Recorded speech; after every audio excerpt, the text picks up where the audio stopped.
innovation, and research. I was the graduate assistant for design and development, where we look basically at the design of the facilities and systems at the center, and also mainly the drainage systems of the trails. As most of you maybe already know, I'm a civil engineer, so that was like where my interest is, so it was a really good thing. And then over my tenure at McCoskey Center, I actually organized for a workshop, for a box building workshop for students. And a couple of weeks after that, I organized for a bluebird workshop. And this was open to the community, it was open to faculty members, staff, and students. And it was such a resounding success. You know, such that after that, the president of the Pennsylvania Bluebird Association wrote a letter to McCoskey Center thanking us for the good workshop that we had put together. And he actually personally put my name in there, and I was so humbled by that. And then February 15, I was lucky enough to have a tour of Cranberry Township, and this was courtesy of Jerry Andre. I think he is a member of Cranberry Rotary Club. I tell you, I was intrigued by the level of automation that they have there for their traffic system, the sewer systems, and this is definitely one thing that I'm going to try and implement when I get back home, because we do have problems with sewage. We do have sewer blockages and all that. So I think if we have this back home, it will surely go a long way. And for one of my classes, I did an individual project with Moraine State Park, and I worked with Dan Bickel, who's also a member of Prospect Rotary Club. We were actually looking at the problems of sewer overflows. And I enjoyed doing this project because at least it gave me the opportunity to see how your systems work. And I'm really going to implement some of that back home. So what I was doing basically was to research on the impact of sewage discharge on Lake Arthur, and also to review and revise their drawings for energy efficiency.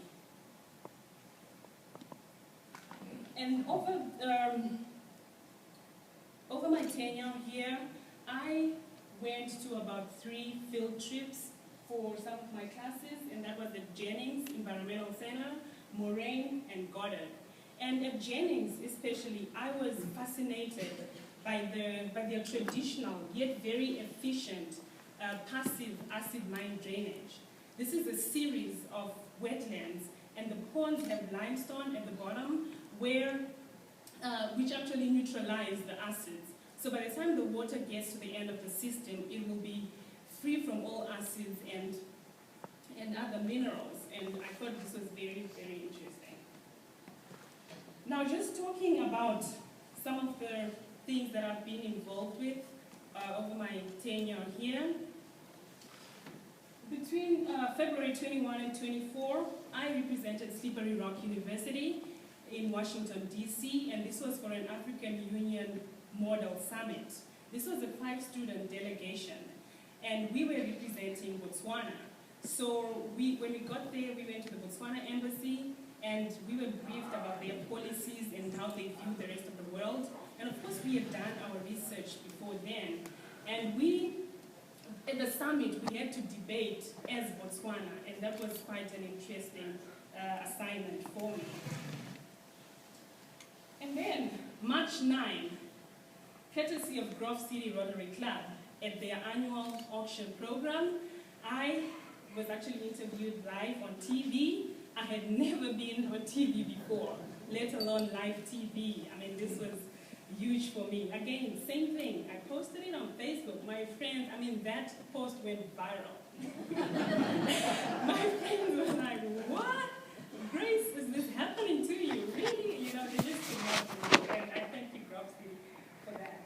And then soon after that, on the 26th of March, thanks to Ken, I was interviewed live on TV for 1 hour in Butler City by Dave. So it was me and Ken. We were talking about Rotary. I was talking about the Rotary Ambassadorial Scholarship, about Zimbabwe, about my experiences here. And again, same thing. Never been on radio before. And here I am for a solid 1 hour live on radio. It was big. My friends could not believe it. They're like, Grace, honestly, the Lord is on your side. And March 28th, I was selected as one of SRIU's success stories.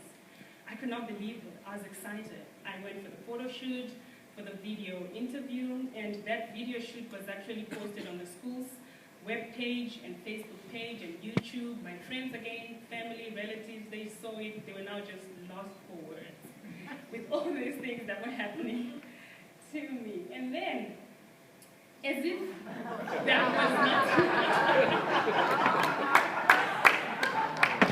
as if that was not enough, the icing on the cake. Just, I think it was about 2 weeks ago or so, I was featured on the school's billboard. And it's along I-79, northbound, just before exit 105, just before the Slippery Rock exit. That's where you see it. I want to thank SRU for making me the face of the institution. This was exciting. Same thing, posted it on Facebook.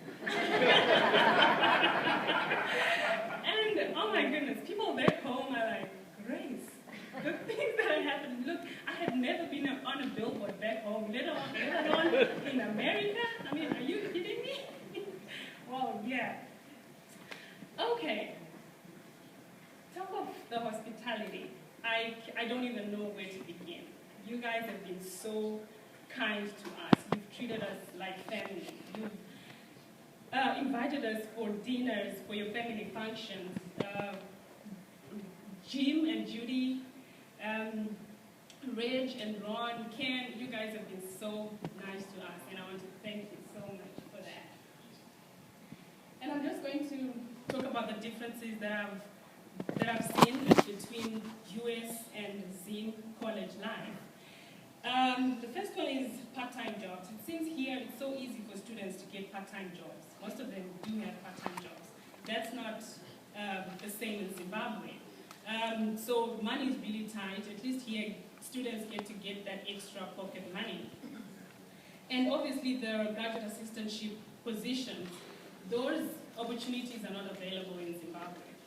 So money is really, really tight. And then it seems that here, almost every student has a car. I can say maybe 80, 90%. That's not the case in Zimbabwe. In Zimbabwe, maybe 0.001% or something. Because at the University of Zimbabwe, which is the biggest university in the country, there are 14,000 students. I can count on my fingers the number of students that have cars. And the last difference that I've noted, and this is the big one, it seems that here, students can go straight to grad school from undergrad. That's not possible in Zimbabwe. For you to be accepted in grad school after undergrad, you have to have 2 years working experience. You are not like accepted into grad school straight from undergrad. Okay, and then I'm just talking about the different terms that I've observed over my stay here. My first week at Makoski Center, one of my directors actually gave me hard copies of my duties and responsibilities. So I sent him an email and I said, well, can I please have a soft copy of what you gave me? And he's like, soft copy? What do you mean soft copy? Okay, I meant electronic copy. It means here you don't say soft copy, but electronic copy. And then again at Makoski Center, one of my GAs, we're just discussing about how